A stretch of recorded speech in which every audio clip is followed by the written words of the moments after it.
জয় যিশু, তুমি আমার অন্তরাল ও আমার ঢাল। আমি তোমার বাক্যে প্রত্যাশা রাখি। দুরাচারগণ আমার নিকট হইতে দূর হও। আমি আপন ঈশ্বরের আজ্ঞা সকল পালন করিব। তোমার বচসানুসারে আমাকে ধারণ করো, তাহাতে বাঁচিব। আমাকে নিজ আশার সম্বন্ধে লজ্জিত হইতে দিও না। আমাকে ধরিয়া রাখো, তাহাতে পরিত্রাণ পাইব।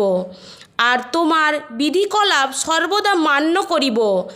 তুমি তাহাদের সকলকে হেয়জ্ঞান করিয়াছ, যাহারা তোমার বিধিপদ হইতে ভ্রমে চলে।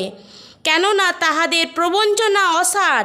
তুমি পৃথিবীর সমস্ত দুষ্টকে মলবৎ দূর করিয়া থাকো। তাই আমি তোমার সাক্ষ্যকলাপ ভালোবাসি।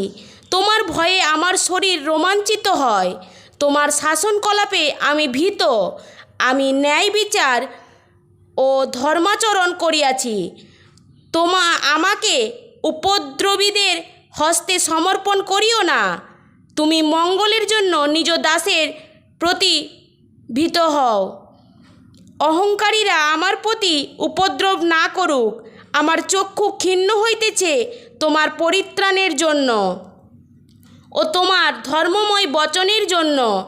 তোমার দয়ানুসারে তোমার দাসের সহিত ব্যবহার করো, আর তোমার বিধিকলাপ আমাকে শিক্ষা দাও।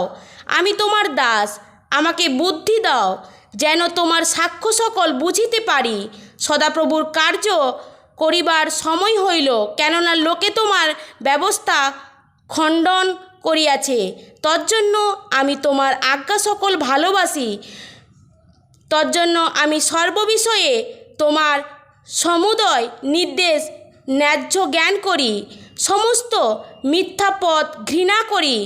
তোমার সাক্ষ্যকলাপ আশ্চর্য, এই জন্য আমার প্রাণ সে সকল পালন করে।